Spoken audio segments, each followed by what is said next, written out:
She left me for her ex. Now I'm living the life she could have had. It started on a Wednesday. I remember it vividly, not because it was any different from the days before, but because it became the day everything changed. Tessa and I had been together for 4 years. We lived together. We'd been engaged for almost a year. We'd just put down a deposit on our first home, and we're in the middle of planning our wedding. Life felt steady, safe, predictable in the best kind of way. That night, she came home a little quieter than usual. I chalked it up to work stress. I asked her if everything was okay. She said we needed to talk. You know, nothing good ever comes after that sentence. She sat across from me, not beside me, like she usually did, and told me she wanted a break. At first, I was confused. A break from what?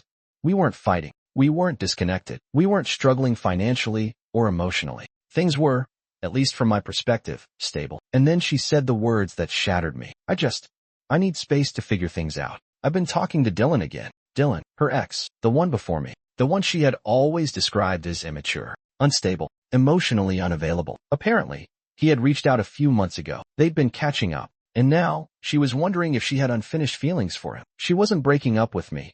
Not exactly. She just wanted a break, to see what it would be like with someone else. While I waited, and just like that, I realized something brutal but necessary. I had become her backup plan. I didn't raise my voice. I didn't beg. I didn't ask her to stay. Instead, I looked at her, really looked at her, and I felt something inside me detach, like my heart had been holding on by a thread. And with those few words, the thread snapped. I told her, okay. She blinked. Okay. Yeah, I said calmly. If you need a break to explore someone else, we're not really in a relationship, so let's not pretend we are. She started to cry, said it wasn't like that, that she loved me. She just needed clarity. But here's what I've learned. When someone says they need clarity, what they really mean is they already made a decision. They're just waiting to see if the other option wants them back. So while she spent the night at her sister's to think, I spent it listing our house with a real estate agent. I packed her things, not spitefully, not angrily, just quietly, like I was packing up the last pieces of a dream I thought we shared. I didn't text her, didn't call. She wanted space, so I gave it to her, an ocean of it. That weekend, I started looking at jobs on the West Coast. We'd always planned to stay close to her family, but with nothing tethering me here anymore, the thought of starting fresh in a new city felt like a lifeline. She came back 2 days later, looking unsure and hesitant. Her stuff was in boxes, her key on the counter. You really did it, she whispered. Yeah, I said. You wanted a break. I made it permanent. It was about 3 months after I moved to San Francisco when the first message came in. Hey, just wondering how you're doing. I didn't answer. 2 days later. I've been thinking about you. A lot. I still didn't respond. Then came the paragraph texts. The kind where guilt drips off every word, tangled in regret and what-ifs. Apparently, things with Dylan had blown up. Surprise, surprise. He wasn't looking for anything serious. Ghosted her for 3 days and then posted a picture with another woman on his story. She wanted a break to explore her past, but the past wasn't interested in her future. And now, here she was, reaching for me again. Reaching for the man who used to love her deeply, blindly, the man who once planned forever with her. But that man no longer existed. I had burned that version of myself to build someone stronger, wiser, more grounded. And he wasn't coming back. She didn't like that I wasn't reacting, that I wasn't angry, or begging, or even sad. She messaged mutual friends, asked them if I was seeing someone, said she was just hoping we could talk. The irony? The woman who left me thinking I'd always be an option was now facing the brutal truth. She had been a temporary chapter in my story, not the ending. And the story had moved on without her. The first night alone in the house after she left felt quiet, not peaceful, not painful, just empty. I thought I'd cry, maybe drink, maybe rage. But instead, I sat on the floor of the guest room, the room we said would be a nursery one day, and I just breathed. And for the first time in weeks, I felt light. There's something strangely liberating about realizing that the person you were willing to give everything to was never really willing to give the same in return. It stung, sure, but in that sting, I found clarity. I spent the next few weeks turning that pain into motion. Package I sold the house, got above asking price. Briefcase I accepted an offer from a tech firm in San Francisco. Higher salary, better leadership, a clean slate. Airplane I booked a one-way flight and never looked back. People said I was running. Maybe I was. But sometimes, running is just another word for moving on. San Francisco welcomed me with fog and freedom. I got a tiny apartment with exposed brick and bad plumbing, and I loved every corner of it. I started biking the Golden Gate Bridge on weekends, picked up photography, volunteered at a dog rescue, laughed harder than I had in years, and slowly, piece by piece, I came back to myself. Not the Liam who was preparing to be someone's husband, but the Liam who remembered who he was before he started shrinking to fit someone else's expectations. You know how they say healing isn't linear?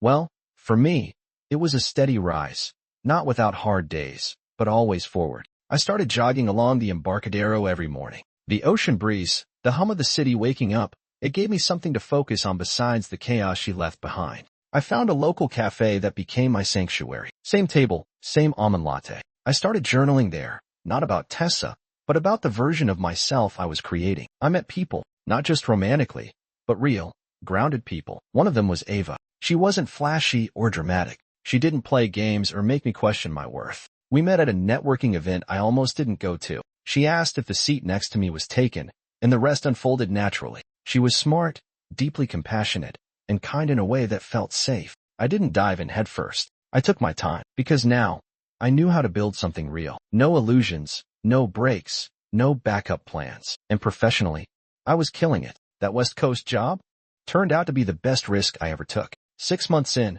I got promoted. I was leading teams, making an impact, earning more than I ever had. Remember that house Tessa and I almost called ours? I sold it at a profit, used the earnings to start a small investment portfolio, something I never thought I'd have the courage or capital to do. And the best part? I stopped checking my phone for messages from her, stopped replaying the night she asked for a break, stopped wondering what I lacked, because I didn't lack anything. She just couldn't recognize value that didn't fit her fantasy. There's something deeply liberating about drawing a line and not moving it for anyone. In the early days after I moved, I thought about reaching out to Tessa just to get closure. But you know what I realized? Closure doesn't come from someone else. It comes from you, choosing to stop reopening the wound. Setting boundaries isn't about being cold or bitter. It's about protecting the parts of you that were once neglected by others and even by yourself. So I blocked her number. I unfollowed, deleted, removed, not out of anger, but out of love for me. Mutual friends occasionally reached out to tell me she wasn't doing well, that Dylan bailed, that she'd been let go from her job due to internal issues, that her reputation, once polished and pristine, had dulled. They asked if I felt vindicated. Honestly, no, I didn't feel anything. Not because I didn't care, but because I had finally detached from her choices, from the version of me that tolerated being plan B, from the life we planned that, frankly, I'm glad never happened. I wasn't chasing revenge. I was chasing peace, and I had it. I was no longer someone who needed to prove anything, not to her, not to Dylan, not even to myself. After everything with Tessa, I started to look at love differently. Before, love meant sacrifice, giving the benefit of the doubt, being patient, trying harder. But now, love means mutuality. It means effort from both sides. It means choosing each other, every day, not just when it's easy or convenient. Tessa once told me she wanted a break because she was confused. Let me say this as clearly as I can. Love doesn't confuse you. People do. And someone who loves you doesn't put you on the shelf while they revisit the past. They don't say, wait here while I explore someone else. That's not love. That's manipulation. That's fear of being alone. That's treating someone like a safety net, not a partner. I deserved more than that. We all do. So I stopped chasing relationships that felt like auditions. I stopped watering dead plants. I stopped hoping that maybe, just maybe, someone would finally see my value after tossing me aside. And once I did that, I made room for real love. Not the fairy tale kind, not the performative, social media highlight reel kind, but the quiet, steady, healthy kind. The kind where someone says, you're enough, and means it. After everything with Tessa, I started to look at love differently. Before, love meant sacrifice, giving the benefit of the doubt, being patient, trying harder. But now, love means mutuality. It means effort from both sides. It means choosing each other, every day, not just when it's easy or convenient. Tessa once told me she wanted a break because she was confused. Let me say this as clearly as I can.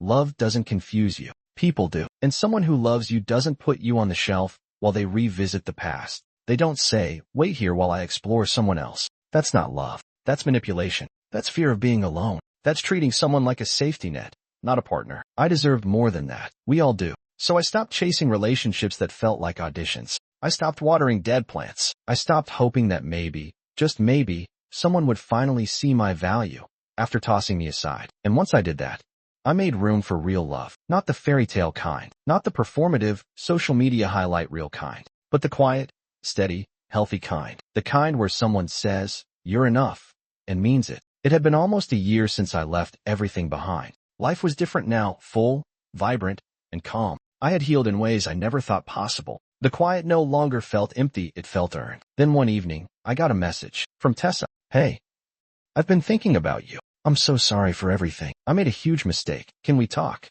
For a second, my stomach twisted, not because I missed her, but because I remembered what it used to feel like.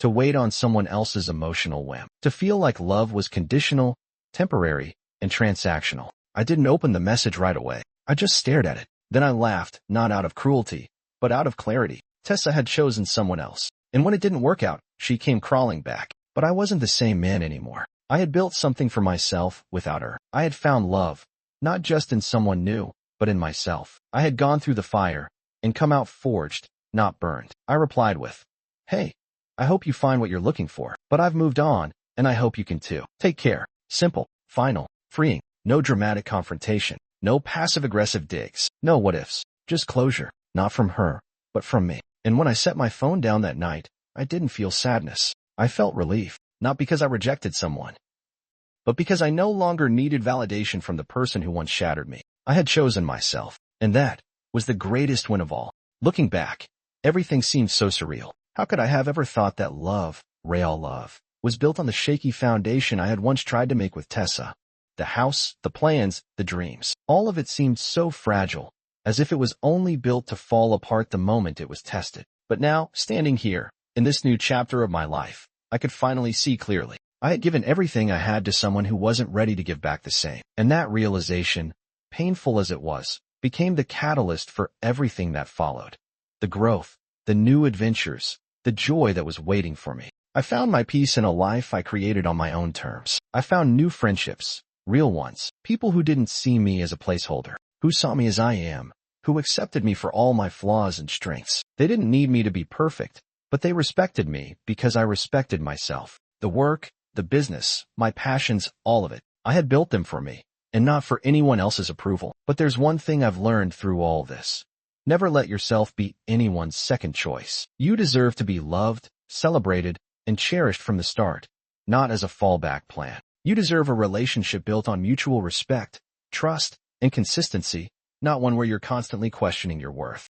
If you're out there, feeling like the backup or the one waiting on someone to choose you, I want you to hear me loud and clear. You are more than that. You are worth so much more than the scraps someone else might offer when it's convenient for them. It's okay to walk away from something that isn't serving you. It's okay to choose yourself over someone who isn't ready to choose you back. You don't need anyone else's validation to know that you're deserving of love, respect, and happiness. When I reflect on everything now, I'm grateful for how it all turned out. What seemed like a devastating loss at the time was actually a gift, a chance to rediscover who I am, what I want, and most importantly, what I'm no longer willing to tolerate. In the end, I didn't lose Tessa. I gained myself. And that's a journey worth taking. This is where the story ends, but the journey doesn't stop here. For anyone out there going through something similar, whether it's a relationship ending or finding your worth after betrayal, remember this. You have the power to rewrite your story. You don't need to be anyone's second choice. You are enough. You always were.